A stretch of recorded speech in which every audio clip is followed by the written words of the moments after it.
Muy buenas tardes, bienvenidos a Sin Filtro Electoral. Como lo anticipábamos ayer, estamos en las plataformas de Prensa Libre y de Guatevisión. Arrancamos ya, ayer tuvimos a Julio Solórzano, magistrado del Tribunal Supremo Electoral.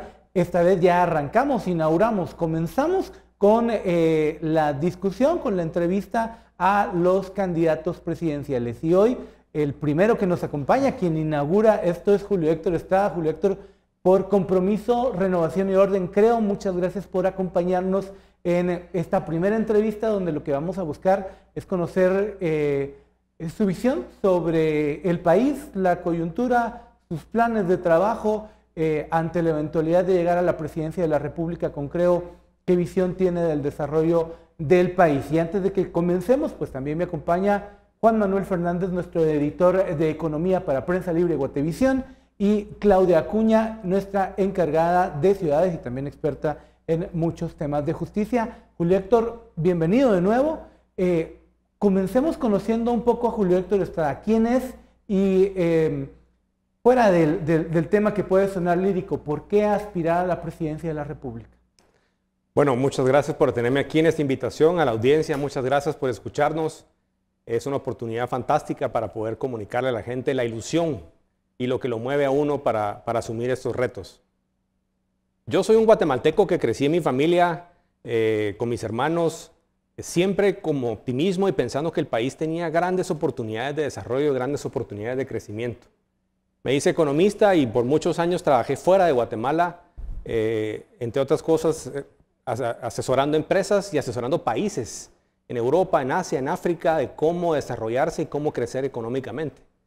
Estando fuera y habiendo estudiado fuera, decidí y me di cuenta que a los países únicamente los saca adelante su propia gente, donde la gente más capacitada, la gente más formada se involucra en el gobierno, es que realmente empiezan a caminar los grandes proyectos privados y se da la inversión y el crecimiento.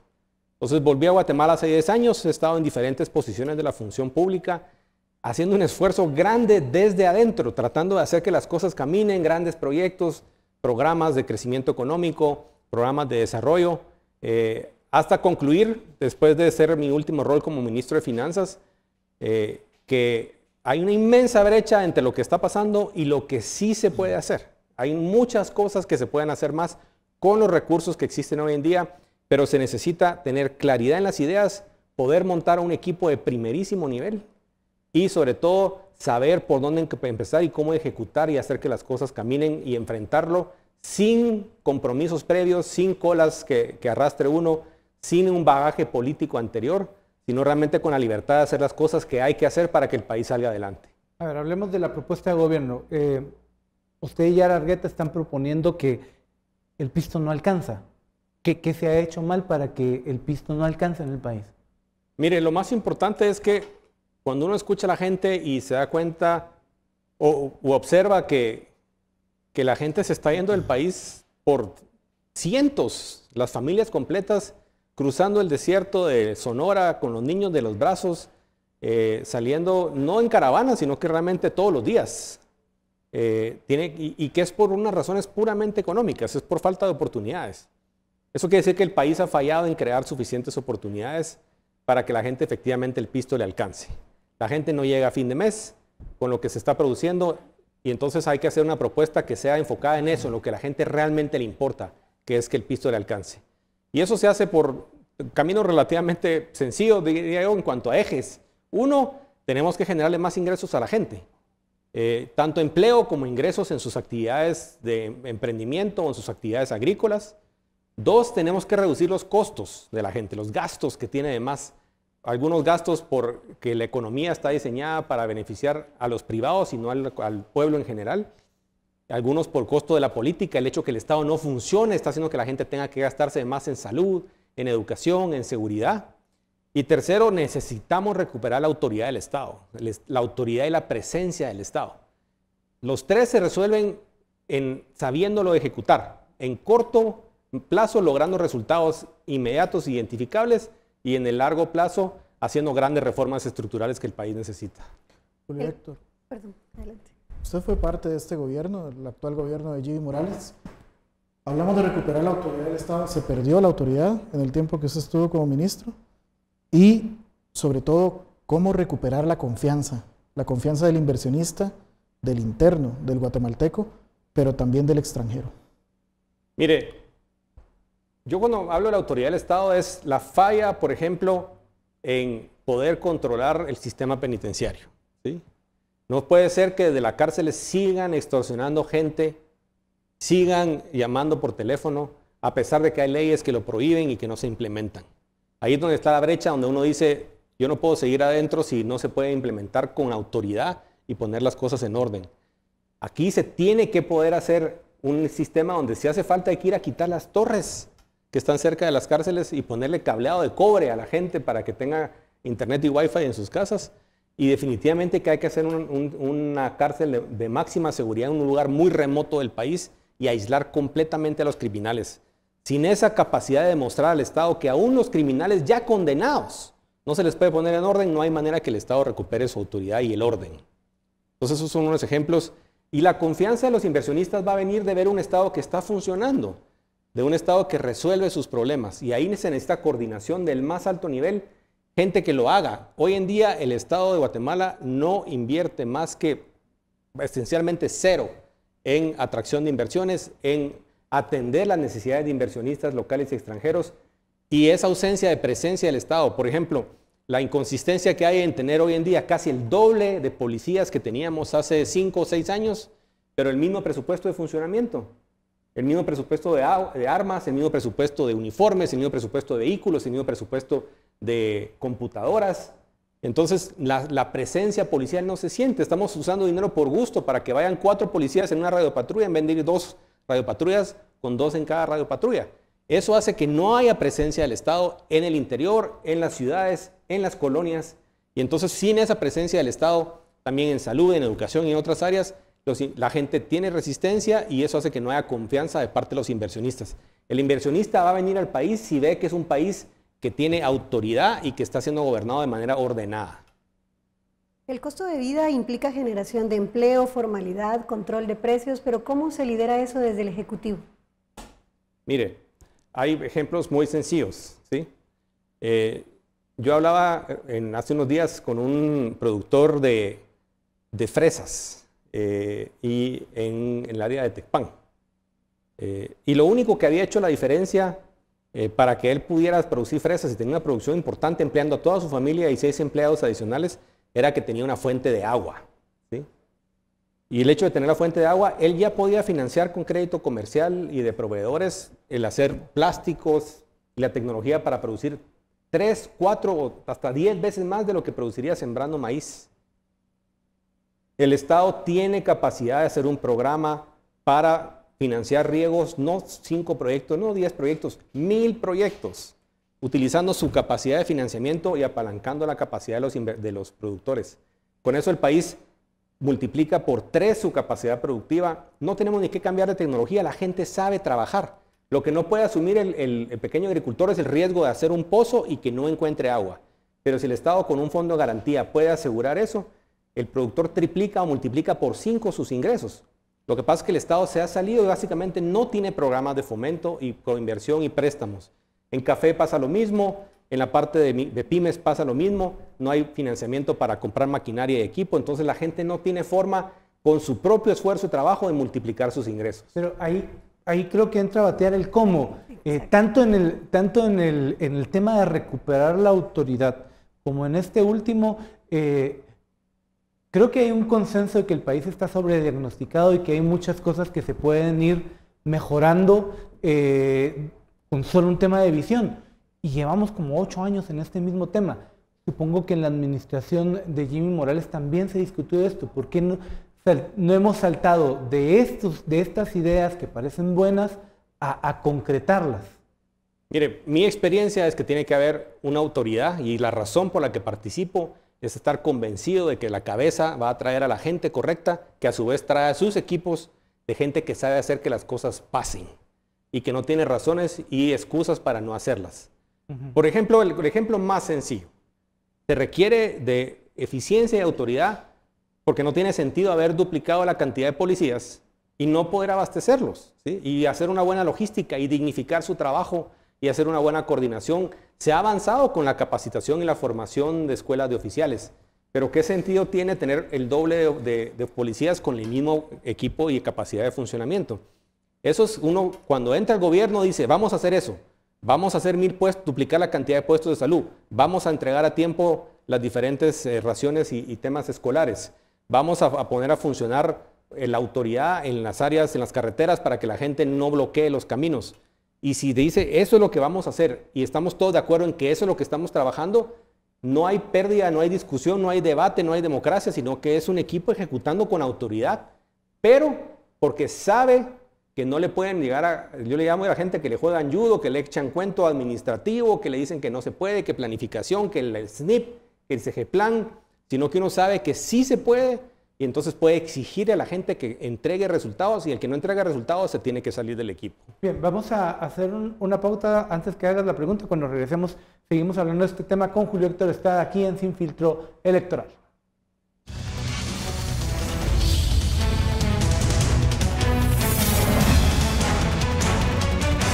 Un espacio de noticiero Guatevisión y Prensa Libre. Cabildo Abierto, todos los viernes por Guatevisión.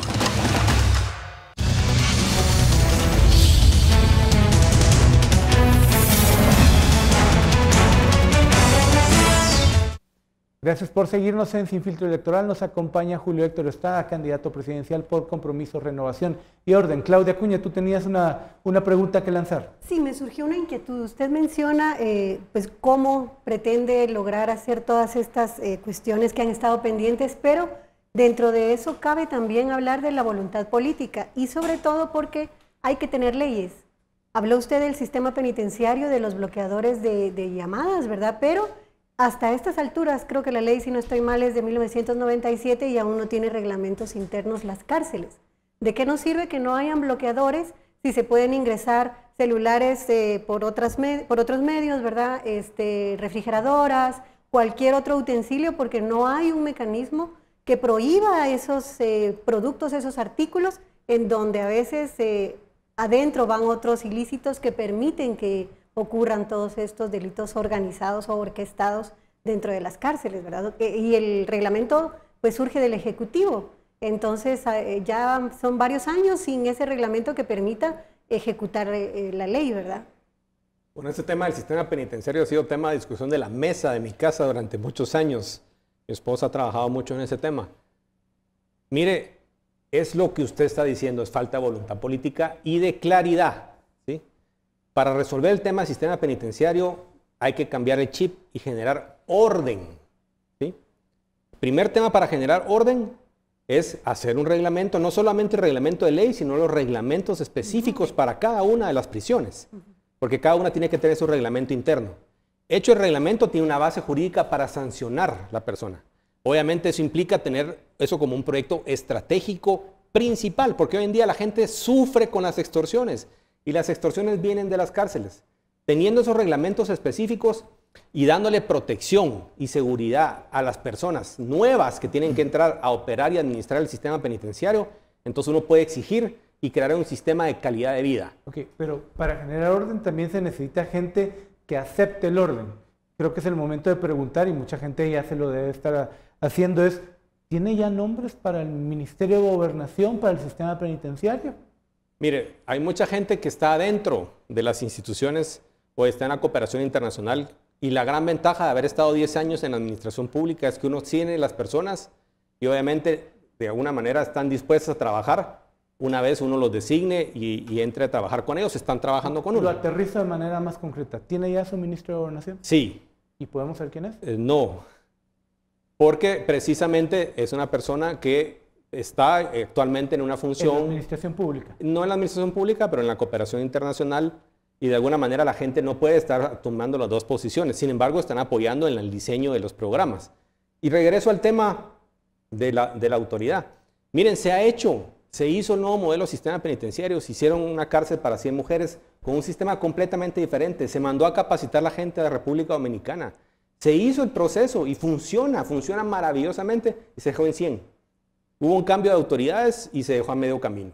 El Estado tiene muchas soluciones que ha dejado a medio camino. No hay manera que se implemente y da desesperación el tema de los brazaletes para poder salir con seguridad. Eso es por una lucha terrible de intereses que después hace que entre el caos que se da en el gobierno por no estar avanzando de una manera ordenada y coordinada, no se resuelvan los problemas tan grandes como el tema de poder controlar a la gente que está privada de libertad. ¿Y los recursos, Julio Héctor? ¿El Estado tiene soluciones? ¿Tiene recursos? Usted que manejó la cartera pública. Yo les puedo decir con autoridad y conocimiento que el Estado tiene para arrancar haciendo cosas visibles y contundentes en seguridad, en justicia, porque justicia inclusive tiene ahorros, en educación, en salud, en infraestructura, en economía. ¿Y por qué hay un bache o un estancamiento en muchas de esas áreas cuando hay recursos? Porque no hay capacidad de implementación. O sea, la gente está detenida en la capacidad de implementación y también, debo decir, hay desperdicio. Nosotros estamos planteando que sí, de 6 ministerios va a haber que reestructurarlos y cerrarlos y de esos se surgen 4, ¿sí? Ya rearmados y reconstruidos con mucho menos gastos de funcionamiento y mucho más orientados a los programas que efectivamente le dan a la gente y a la parte de inversión. Lo mismo pasa con las secretarías, que probablemente habría que centralizarlas todas en un solo ministerio de gobierno. Reducir 6 ministerios a 4. 6 a 4. Y realmente cerrar 6 y abrir 4. ¿Cuáles serían? Bueno, estamos hablando del Ministerio de Agricultura, el Ministerio de Desarrollo Social, Juntarlos. el Ministerio de Economía, el Ministerio de Energía y Minas, el Ministerio, Energía y Minas, Cultura, Agricultura, se me está olvidando uno. ¿Comunicaciones? ¿Por funciones? Comunicaciones, Okay. ¿Ya había hecho comunicaciones? No. Comunicaciones, y ahí se recrean uno solo que unifica agricultura y desarrollo social en un solo espacio, y probablemente el mismo Ministerio de Comunicaciones reaparece, absorbe a otras instituciones como el Infom, que no están funcionando de ninguna forma. La agricultura absorbe al ICTA y lo recrea y hace un ministerio realmente de fomento y desarrollo. Y con eso también se desarma toda la estructura sindical que hay y un montón de instituciones como el ICTA que se gastan de 40 millones de presupuesto, 39 millones en nómina. Este es el plan del presidente Julio Héctor Estrada. Sí. O sea, 14 de enero vamos a reducir ministerios. No, en la primera etapa, 14 de enero empezamos a presentar resultados en cada ministerio como están. ¿Sí? No podemos decirle a la gente... Un FODA. Sí, de entrada choque cosas que tienen impacto y visibilidad inmediata, ¿sí? Y son cosas que se pueden hacer, que están a medio camino, que se dejaron a medias y se pueden hacer. Como les explicaba, en la parte de seguridad, solamente abasteciendo uno genera el doble de percepción de seguridad, y los temas de bloqueo de señales son temas de decisiones políticas. Ahora, luego se plantea una reforma que para poder reestructurar el Ejecutivo hay que cambiar la ley del Ejecutivo. Hay que ir al Congreso. Hay que ir al Congreso. Y todo nos anticipa que el Congreso que vamos a tener muy difícilmente va a ser diferente de lo que hoy vimos. Pero mire, mi experiencia es quién puede conectar mejor con la gente, ¿sí? El Ejecutivo es el que tiene que tomar el liderazgo entre los diferentes poderes del Estado en la comunicación. Y solamente los resultados le van a permitir tener la claridad y el apoyo de la gente. Entonces, si arranca y no está haciendo nada y está pensando cómo se ordena y la gente no siente cada semana que hay cosas que están mejorando en su vida, que están yendo mejor, inmediatamente no pasan 3 o 4 semanas, tal vez 3 meses, está la defensiva. Entonces, en la política, uno o está en la ofensiva comunicacional y con la capacidad de generar autoridad con la gente, o está a la defensiva. Y ahí se perdió. Un ministro que estuvo en una administración que estuvo muy a la defensiva, ¿no? Yo lo viví, llegamos en un momento de transición a algunas carteras. Teníamos una agenda y el mensaje fue avancemos con lo que hay que mejorar y a estabilizar. Pero no había una agenda realmente de qué cosas le da resultados a la gente visibles en las cosas que realmente le importan. Un periodo de luna de miel se hizo corto y rapidísimo, el gobierno estaba a la defensiva y cualquier cosa que planteaba era mala. Un ejemplo, nosotros a finales del 2016 teníamos un préstamo para desnutrición crónica para cubrir el 20% del país puesto en el Congreso. Pasaron 2 años y medio casi para que se aprobara, se perdieron la capacidad de rescatar a casi 100,000 niños del tema de nutrición crónica por habernos atrasado 2 años, ¿sí? Eso fue porque el préstamo era tan bueno cuando llegó como cuando salió. Pero como todo estaba contaminado y todo es negativo y todo se vuelve una agenda, porque no había una agenda de trabajo con resultados, se nos vino encima y no se lograron resultados. ¿cómo sería en su administración? ¿Cómo habría un diálogo político con el Congreso sin que haya una prebenda de por medio? ¿Cómo influir para que pasen los proyectos que requieren la aprobación del Congreso, sabiendo, como dijo Otto, que el panorama va a ser multipartidista? Mire, es importantísimo, primero, entender el proceso en el cual uno se va a meter ahorita una vez que asuma el poder. Va a haber 5 meses de transición. En esos 5 meses, ese es el momento de hacer un gran diálogo nacional y tener acuerdos sobre cosas importantes que el país ha venido atrasando por mala comunicación y por no ponerse de acuerdo en temas esenciales de seguridad y justicia, temas esenciales de financiamiento público, temas esenciales de estructura del gobierno y arrancar con fuerza. Segundo, hay que desintermediar la comunicación. Tiene el Estado que poder estar constantemente comunicándole a la gente de una manera mucho más activa, por eso en la campaña uno innova en esos temas de realmente tener contacto y cercanía con la gente, porque tiene que poder llevar a la gente el mensaje que las cosas están funcionando. Esas negociaciones con el Congreso únicamente se van a hacer posibles si hay un respaldo popular sólido detrás de la figura presidencial. Si no, rápido, y sí es cierto, se va a hacer 15 bancadas, estimo yo que va a haber en el Congreso, y una más chiquita que la otra, digamos, vamos a tener una marimbita. Pero yo creo que hay cierta renovación que se va a dar, y sobre todo, por eso digo, la importancia enorme de que quien tome la delantera en hacer que la gente sienta que el país está cambiando, tiene que ser el presidente y su equipo. A ver, Claudia, ¿te ibas a preguntar algo? A seguir con el tema del costo de la vida, ¿verdad? ¿Cómo dentro de sus planes, cómo va a hacer para aumentar la recaudación fiscal, para tener más ingresos y poder hacer más esas cosas que está proponiendo? Mira, hay muchas formas de reducir el costo de la vida que son diferentes. Por ejemplo, el país tiene 15 años de tener totalmente desperdiciado espectro radioeléctrico que no adjudica. El famoso 4G. No solo la 4G, también frecuencias bajas, UHF sin usar y un montón de pedazos quedaron libres. Perfectamente el país puede atraer un operador clase mundial que le meta competencia al sector. Cuando se dio eso en la India, hace 4 años que entró un operador clase mundial, bajó los precios entre 5 y 25 veces menos el acceso a datos. Hoy en día hay 400 millones de usuarios más de Internet de alta velocidad en teléfonos inteligentes y el mundo se volvió un tema de consumo. Entonces realmente puede uno empezar a tener la 4ª revolución industrial donde la gente participa de esa capacidad y la inteligencia artificial y lo que puede traer. Tema eléctrico, ¿sí? No tiene ningún sentido seguir teniendo un aumento que para la gente más pobre representa entre el 20 y el 30% de sus ingresos mensuales, lo que paga de luz solamente de alumbrado público, ¿sí? Cuando el alumbrado público con cierto respaldo financiero del Estado, pero que se paga en 3 años de no pagar tarifa social, subsidio a tarifa social, se pueden cambiar todos los postes de luz del país y hacerlos con panel solar, batería y automatizarlos con LED y dejar de pagar electricidad e inclusive baja las tarifas de electricidad porque genera y sobra potencia eléctrica, con lo cual uno baja adicionalmente la tarifa de electricidad. Ambos gastos representan en la gente pobre entre el 10 y el 20% de su gasto mensual. Y en una clase media, para alguien de clase media en Guatemala, probablemente unos 1.500 a 2.000 quetzales mensuales. ¿La capacidad para hacer una inversión así? Totalmente. Lo que el Estado ha perdido es la capacidad de ir a presentar los proyectos a la sociedad, tener la coordinación en el Congreso y hacer las inversiones, porque esas inversiones son rentables. Ni siquiera representan desembolsos para el Estado.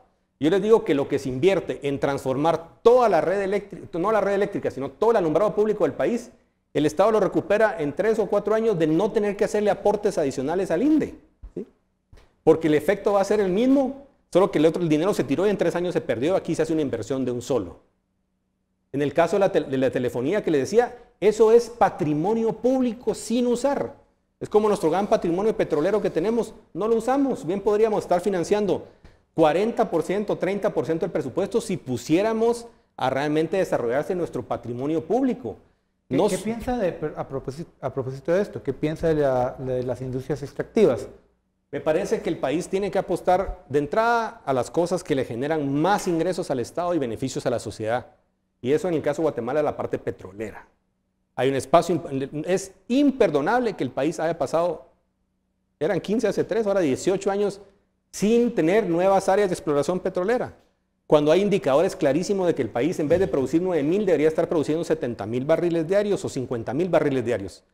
Eso para el tamaño de Guatemala sería petróleo suficiente para pagar presupuesto público como es Pemex para México. ¿Cómo convencer a las comunidades? Es que el petróleo ha sido muy exitoso, el Fonpetrol ha sido un proyecto exitoso, tiene fuerte respaldo de las comunidades, le deja una parte importante de los recursos a la localidad para hacer inversión pública. Petróleo, pero no oro. El oro y la parte de minería, yo siento que ya pasó a tal nivel de contaminación y ha habido tantos problemas jurídicos que hay que tomarse cierto tiempo y resolver esos problemas antes de irse por nuevas inversiones. No hay que eliminarlo. Un país como Guatemala tiene que perseguir todas las posibilidades que tenga para generar empleo e ingresos. Todas. Okay. ¿Y las hidroeléctricas? Mire, las hidroeléctricas tienen un potencial de seguir generando inversiones para el país. Lo que es importantísimo ahí es generar lo que, relacionado a lo que decía Juan Manuel antes, cómo darle confianza al inversionista. El Estado tiene que llegar con presencia a las comunidades. Tiene que poder hacer inversiones en puestos de salud, que eso es imperdonable que no podamos tener el primer nivel de atención para la gente en prevención. Tiene que llegar con escuelas, con seguridad, a los lugares. Si llega con desarrollo y los proyectos se diseñan desde un principio para que le generen desarrollo a la comunidad completa, los proyectos son exitosos y hay bastantes ejemplos en Guatemala que han sido exitosos. Bueno, tenemos que hacer una pausa, vamos a regresar, vamos a ir a un anuncio y cuando regresemos seguimos hablando con Julio Héctor Estrada aquí en Sin Filtro Electoral.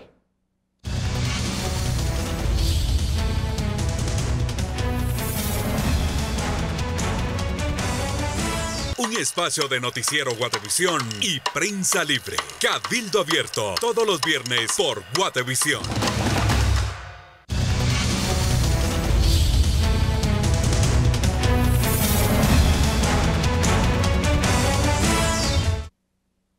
Muchas gracias por seguir con nosotros en Sin Filtro Electoral. Nos acompaña el candidato presidencial de Creo, Julio Héctor Estrada. Vamos a primero a unas preguntas en redes sociales de la gente que nos está viendo en este momento. Nos dice José Castillo, algunos nombres de su equipo de trabajo, aparte de Yara Argueta, ¿verdad?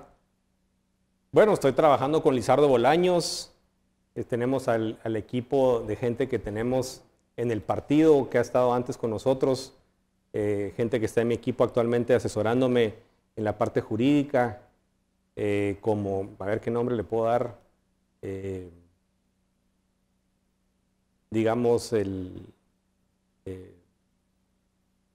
está Yara, está Lizardo, gente que pueda decirle abiertamente que está con nosotros, gente que está fuera de Guatemala, como Jaime Díaz, gente que está en la parte económica, en la parte empresarial, como Rolando Pais, que nos está acompañando en diferentes espacios.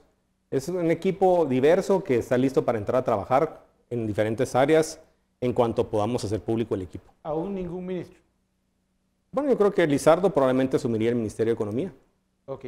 Dice Ramón Aguilar, ¿dónde propone hacer la cárcel que nos había mencionado? Esta de máxima seguridad muy alejada. Mire, yo creo que hay que hacer un lugar donde hay muy poca cobertura de señal celular para asegurarse que no tenga cobertura. Entonces tendríamos que irnos al norte del país, en un área aislada del Petén. Dice Isaías García, ¿quiénes son los propietarios del partido y sus financistas? Mire, no hay propietarios del partido. El partido, creo, se distingue por no ser caudillista, por ser un partido de mucha tradición.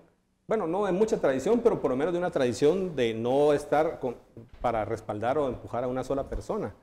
Y los financistas del partido estamos siendo la misma gente que está participando, empresarios medianos. Yo estoy como parte de los financistas, los diputados Álvaro Castillo, Rodolfo Noitze, están poniendo y estamos... Y la última vez que preguntamos, la mitad de los libros que se habían autorizado en el Tribunal Supremo Electoral para financistas los había autorizado el partido, creo. Así que yo no sé cómo se financiarían los demás, pero nosotros lo estamos haciendo. La gente que está participando, algunos empresarios que nos apoyan, amigos, y van a aparecer todos registrados. Y nos dice Rodolfo Samayoa, ¿dónde podemos leer su plan de gobierno? El plan de gobierno lo estamos sacando por partes y tratando de simplificarlo. Entonces, en las próximas semanas vamos a ir liberando partes, ideas específicas y la publicación estará lista para unas 3 o 4 semanas, un documento completo, precisamente para que podamos ir explicando los conceptos que estamos haciendo. Ok, le propongo algo. Antes de que usted viniera y sacamos una lista de conceptos generales de la coyuntura nacional de lo que afecta en el gobierno. Le vamos a soltar el concepto, el nombre, y le rogamos una respuesta rápida sobre ello. Comienzo yo. ¿Derecha o izquierda? Derecha. Claudia. Su concepto de familia. Familia integrada de forma tradicional, y es lo que he vivido yo y lo que practico. Matrimonio igualitario, perdón, para seguir esa línea. ¿Matrimonio igualitario? Ajá. Matrimonio entre personas del mismo sexo. No, el matrimonio es entre hombres y mujeres. Ok. Vale. Pactos colectivos. Yo creo que hay que enfrentarlos completamente frente. Es una distorsión del derecho privado que se ha pasado a la parte pública. Son buenos en la parte privada, no así en la parte pública. J8. Crédito. Perdón, yo me salté. J8, perdón. Los teníamos planificados para hacer los puestos de revisión intermedia de control aduanero, así que ojalá que se queden porque nos van a servir. Crédito fiscal. Mire, es que simplificarlo y transparentarlo se simplificó significativamente y se transparentó. La siguiente etapa es hacerlo en base a la factura electrónica. China o Taiwán. Eso es una decisión compleja administrativa, aunque a largo plazo el país es China. Ok. Odebrecht. Es un caso clarísimo de la corrupción a gran escala, ¿sí? Y son empresas que le hicieron muchísimo daño al país. Mundial de fútbol. Yo creo que se puede ir al Mundial de Fútbol, pero los que van a ir, si nos ponemos a trabajar, son los niños que hoy tienen 10 años y que podamos formar, entrenar y capacitar para que cuando tengan 24 a 26 años sean un equipo que nos llegue al Mundial y nos llegue a cuartos de final. Bloqueos en carretera. Mire, tiene que recuperarse la autoridad del Estado. La gente puede manifestar, tiene que ser de una forma ordenada, pero definitivamente los bloqueos a lo que daña es a todos los guatemaltecos. Pena de muerte. En contra, uno no puede ser pro vida y ser pro pena de muerte. Maquilas. Yo creo que si están pagando y cumpliendo con todas las normativas, el país tiene que explotar todas las opciones de trabajo que haya. La gente está desesperada por tener una oportunidad de trabajo. Impuestos. Yo creo que hay que demostrar a la gente el retorno de su inversión y hay un espacio muy grande para ampliar la base tributaria antes de tener que tener un diálogo de más impuestos. Ley de Reconciliación Nacional. En contra. Plazas fantasma. Es terrible, si bien algo sobredimensionado, pero hay maneras de controlarlo relativamente prácticas. Aeropuerto La Aurora. Hay que modernizarlo definitivamente. Hay un proyecto que está listo para ampliarlo, hacerlo más grande y efectivo y triplicar la capacidad de carga, y eso es esencial para el país. La Corte de Constitucionalidad. Yo creo que la Corte es una parte esencial del andamiaje político del país y esperamos que estén fallando y que sigan fallando en derecho. Prisión preventiva. Yo creo que lo más importante en prisión preventiva es desarrollar figuras más amplias. Se tiene que usar lo menos posible, pero con figuras intermedias como los brazaletes, como la prisión domiciliar, como restricciones menores, no solamente firma versus cárcel. Se puede desentrampar mucho lo que hay en las cárceles en Guatemala. Iván Velázquez. Yo creo que él hizo una contribución importante para el país, como comisionado, liderando la comisión en su momento, y ahora el país tiene que salir y seguir adelante con o sin él, y ya su periodo se está terminando. Ok, paremos la ronda de preguntas y eso me da paso a la CICIG. ¿Qué va a pasar con ella? Mire, yo podría ser populista y decirle vamos a abrir la CICIG 2, ¿sí? Pero es una decisión que yo estimo, siendo honesto, que no va a depender del próximo presidente, que es una decisión que le depende del presidente actual. Lo que yo le puedo decir con absoluta convicción es que vamos a trabajar con la comunidad internacional para fortalecer las instituciones locales. Puede que haya una figura prestada o no prestada internacional con presencia u otra, habrá que trabajarlo con el Congreso también, pero que tenemos que respetar competencias clave como poder seguir el rastro del dinero, poder controlar el enriquecimiento ilícito, apoyar a la FESI, apoyar a la Fiscalía de Delitos Económicos, apoyar a la Contraloría de Probidad.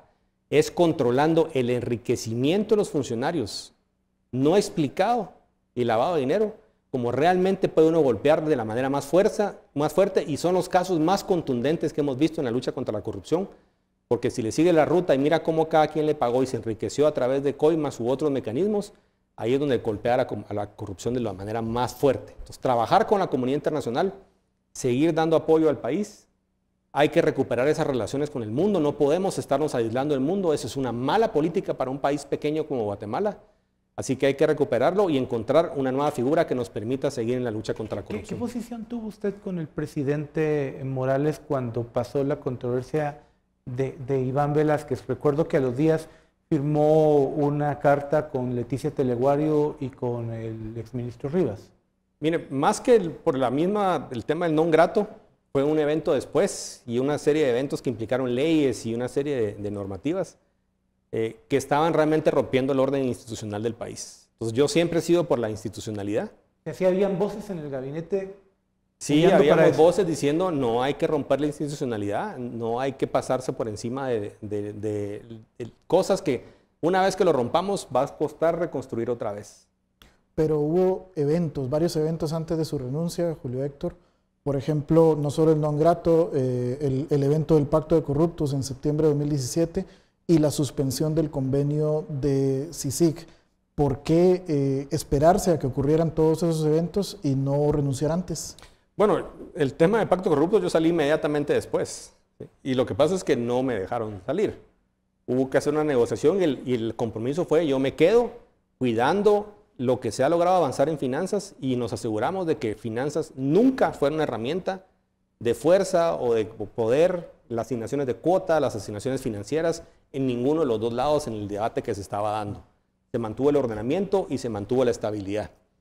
Luego, cuando el tema subió de nivel, y no solo con el no firma del convenio, sino cuando ya se empezó a ver que dijeron se cumplen o no cumplen las reglas constitucionales, fue cuando dijimos también es el momento de mantener la institucionalidad. Yo no estoy de acuerdo con esto, es el momento de salir. ¿Hubo momentos en las reuniones de gabinete o en los pasillos de Casa Presidencial en los que escuchó propuestas, ideas para espantarse? Fíjese que interesantemente no. ¿Sí? Hubo ideas con las que yo no estaba de acuerdo. ¿Sí? Y yo argumenté y dije, como cualquier persona diría, yo no haría eso y no por eso quiere decir uno que tenga uno la razón. Pero yo creo que cuando la gente percibe cierta integridad y cierta característica, simplemente a uno no le hacen las propuestas. Entonces, la fama que había que en el Ministerio de Finanzas se miraban cosas, honestamente, inclusive hasta los diputados fueron ordenados y bastante educados en el trato con el Ministerio de Finanzas Públicas. Y nunca hubo nada de propuestas y yo creo que tuvo que ver con que la gente sabía que uno simple y sencillamente no juega. ¿Cuáles serían sus 3 acciones urgentes para mejorar la transparencia en el país? Mire, importantísimo recuperar la subcontraloría de probidad. La gente a veces no se da cuenta que tenemos un montón de leyes que están listas, con un poder inmenso. ¿Sí? Cada funcionario público presenta una declaración de su persona y de su esposa en la cual declara todo lo que tiene. Con un poco de trabajo que se hiciera en probidad, para verificar que efectivamente no tiene carros, no tiene vehículos, propiedades, cosas, bancos, cuentas y con cruces de información, intercambio de información, se tiene una buena fotografía. Y lo más bonito del modelo es que la gente que se roba, que entra al gobierno para enriquecerse, no se aguanta. Inmediatamente empieza carros de lujo, chalets, viajes a ver el clásico de España, se sacan selfies, no pueden explicar cómo crece su patrimonio. ¿Vio de esos? Vi algunos, ¿sí?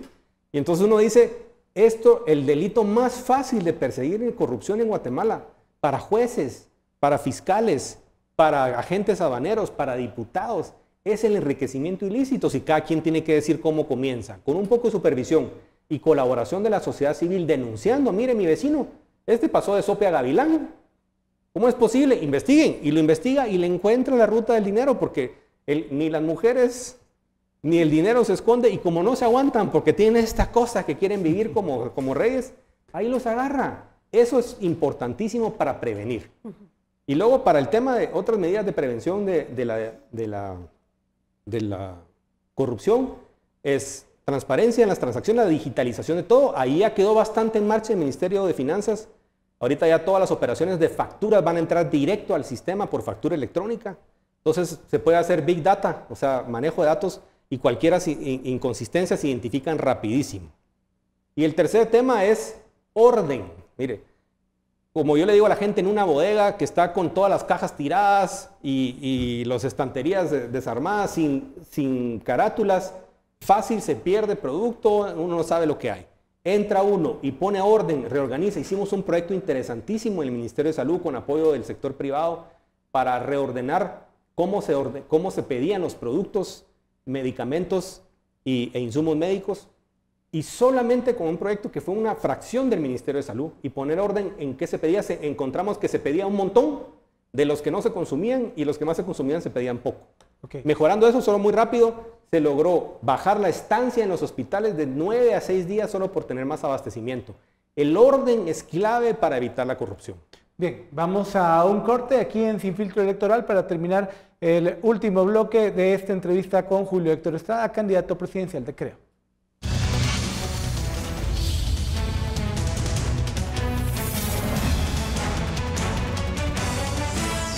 Un espacio de noticiero Guatevisión y Prensa Libre. Cabildo Abierto, todos los viernes por Guatevisión.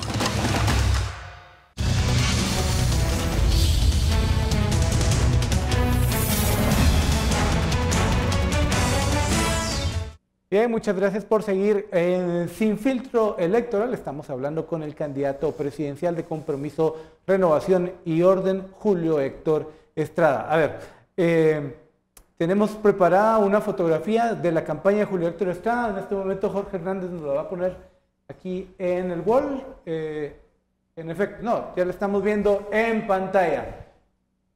Eso nos da paso para hablar de la campaña electoral, Julio Héctor.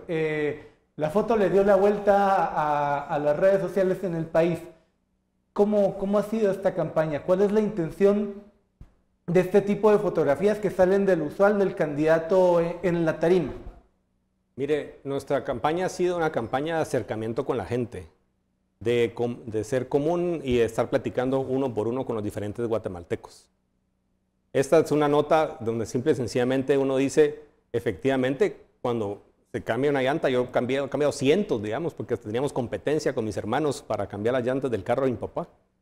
Había que ayudar a la gente y eso es un acercamiento que tiene uno con el... Es cierto que está en un pinchazo, pero el pinchazo en lo que está reparando había que poner la llanta y arreglarla.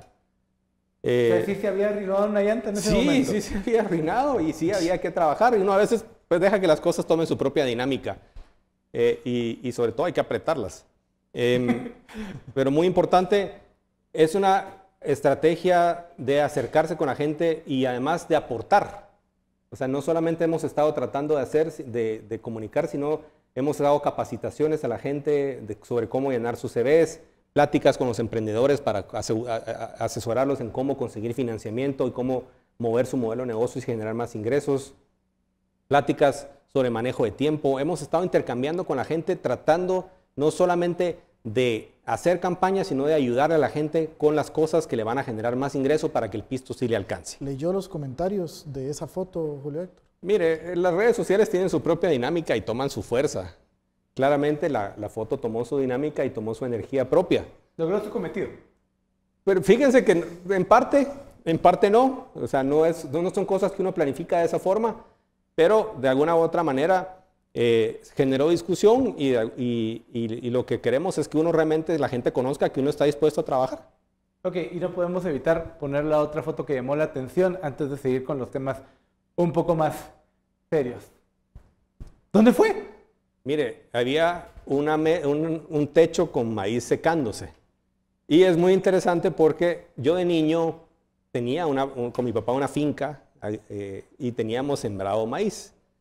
Y yo les contaba que nos subíamos a los camiones ya desgranados y nadábamos dentro del maíz que estaba ya cargado en los furgones. Entonces en esa explicación estaba cuando salió la idea de, bueno, aquí está el maíz. Tirémonos al maíz.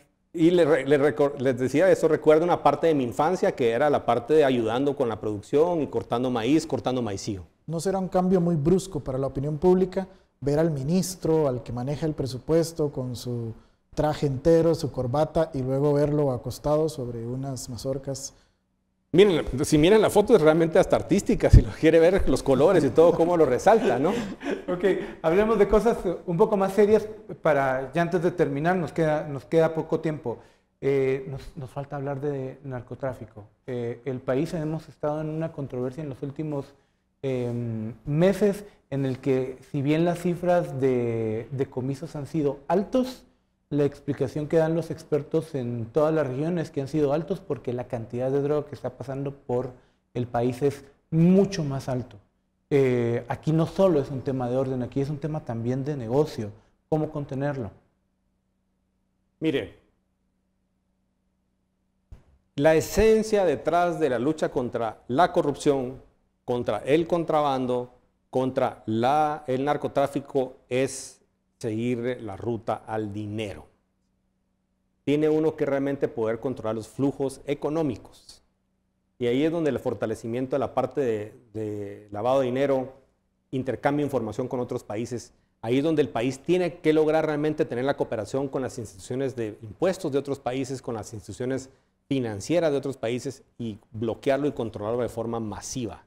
Si uno logra bloquear y evitar que esos flujos vayan al país, esa es la parte que realmente controla y tiene la posibilidad de tener contrabando, de detener evasión, de detener extorsiones, de detener. Y esas capacidades el país las empieza a desarrollar.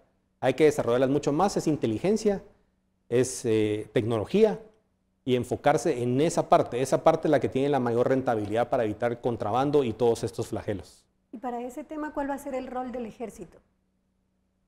Mire, el ejército tiene un rol importante en proteger el espacio aéreo y marítimo del país. ¿Sí? ¿Las fronteras? A eso me refiero.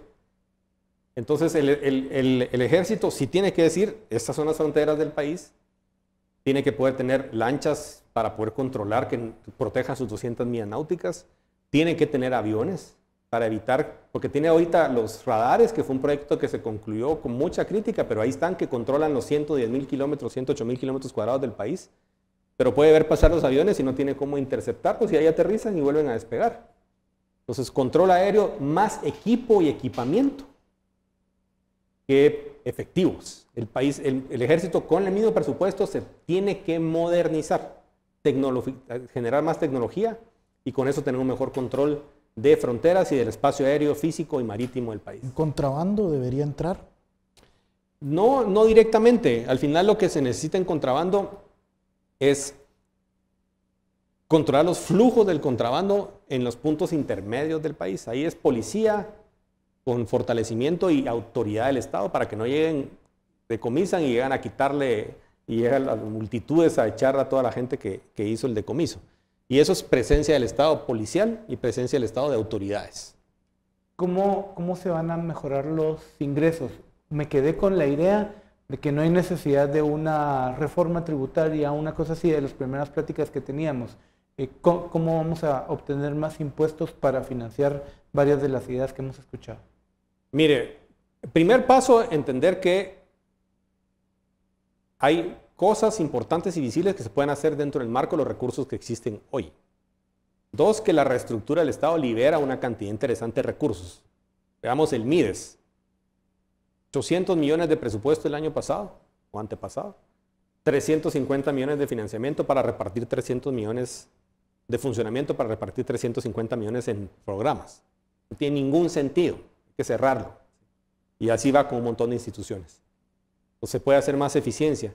Tercero, hay que generar moral tributaria. La gente, cuando empiece a ver los servicios y empiece a ver autoridad e inteligencia y coordinación entre las instituciones, va a decir, bueno, me toca pagar impuestos, pero estamos viendo resultados. Y eso es lo que amplía la base tributaria. Seguirle la ruta al dinero. Ahí sí necesitamos que el impasse que puso la Corte Constitucional ahorita con el tema de las capacidades de investigación y de control de parte de la SAT se concluya, o sea, una nueva ley que sea funcional. Pero se pueden tener más recursos con la misma estructura tributaria que tenemos hoy, solamente ampliando la base y sobre todo entrándole a los grandes evasores. Es importante que paguen las pequeñas personas, pero eso es más para generar ciudadanía. Pero el gran espacio que el país pierde en IVA, en ISR, son los grandes evasores y los grandes contrabandistas. Usted, cuando fue proclamado candidato, mencionó en su discurso que para dar más seguridad iba a erradicar la pobreza. Y no me quisiera quedar con la duda de cómo va a erradicar la pobreza en un país donde más del 50%, el 80% es pobre. Mire, erradicar la pobreza en Guatemala en un solo paso no se puede, ¿sí? Definitivamente tienen que haber programas subsidiarios que vayan dirigidos a la gente. Por ejemplo, a la hora de rearmar un MIDES, uno tiene la oportunidad de llegar con programas que mejoran la calidad de vida y capacidad que tienen las mujeres de trabajar en su casa, con un paquete que es muy básico, que es cada casa debería tener un piso de cemento, una captación y filtro de agua, una estufa mejorada que ocupa el 10% o 15% de la leña, una letrina y electricidad, ya sea con cableado o con paneles solares. Esas 5 cosas hacen que las mujeres tengan 70% más tiempo para dedicarle a sus hijos. ¿Y cuánto cuesta eso? Esas intervenciones cuestan aproximadamente entre 5 y 7 mil quetzales por hogar. Si uno dedicara los recursos de un MIDES durante 4 años, lo podría hacer en $500,000 de hogares, ¿sí? Y transformar la capacidad de la gente de dedicar tiempo y realmente tener un programa que le llegue a las personas más pobres, porque esas personas realmente no tienen ese patrimonio mínimo, ¿sí? Y esa puede generar una transformación, pero por andar haciendo un montón de cositas chiquitas, no se hacen esos programas que tienen que ser de escala. O por estar satisfaciendo diputados y alcaldes. También, pero aquí lo que hay que hacer es, mire, si vamos a hacer más de lo mismo, no tiene ningún sentido andarse metiendo uno a estos retos tan grandes y estas oportunidades de presidir el país. Tiene que crear programas de escala, no hacer muchas cosas, unas cuantas cosas, pero hacerlas bien y hacerlas completas, no a medio camino. Si va a arreglar carreteras rurales, un programa de carreteras rurales, pero bien armado, estructurado, con métricas, con indicadores de desempeño y hacerlo de forma masiva. Ok, Julio Héctor, estamos ya por terminar. Hay 2 cosas que le voy a pedir. Una es, que debería ser la última, que le diga a los guatemaltecos por qué hay que considerar la opción de Julio Héctor Estrada. Y la otra es el 14 de enero a las 14 horas, como dijo Leonel López Rodas. ¿Cuál va a ser la primera acción de Julio Héctor? Bueno, primero que todo, para los votantes, yo quisiera decirles que vean una persona íntegra, una persona que su hoja de vida y su coherencia hablan por hacer las cosas bien y por tener la preparación y la capacidad de trabajar por el país y cuyo corazón y mente están en el lugar correcto. Alguien que no está para hacer tierra arrasada ni para improvisar, sino realmente para trabajar día, noche, 7, 14, 24/7, por sacar adelante a la gente y que las cosas buenas alcancen para todos. Eso es muy importante. Y el 14 a las 14, una cosa que podríamos sacar inmediatamente es el reglamento de prisiones. Inmediatamente después de sacar el reglamento de prisiones, porque ese puede estar listo solo para publicar. Sacar los reglamentos de las cárceles menores e inmediatamente ir a cortar señales, verificar y detener las extorsiones que están destruyendo a la pequeña empresa y al pequeño guatemalteco ciudadano común, que no se puede mover tranquilo en su colonia y hacer como éramos nosotros de niños que jugábamos béisbol y 5 enfrente de la casa. Eso ya se ha desaparecido. Eso lo tenemos que recuperar desde el primer día. Ok, bien. Muchísimas gracias, Julio Héctor Estrada, por participar, por inaugurar esta serie de entrevistas aquí en Sin Filtro Electoral. Pues vamos a seguir teniendo estas entrevistas con los 24 candidatos. Juan Manuel, Claudita, muchas gracias. Y a ustedes pues nos vemos mañana. Mañana tenemos entrevista con Amílcar Rivera, candidato presidencial por el partido Victoria. Esté pendiente de nuestras redes sociales, tanto en Prensa Libre como en Guatevisión. Tenemos ya la programación para la próxima semana para contarle quienes ya nos han confirmado. Hemos invitado, como usted lo sabe, a los 24 candidatos para conocer de sus propuestas. Que tenga una feliz tarde y una feliz noche también.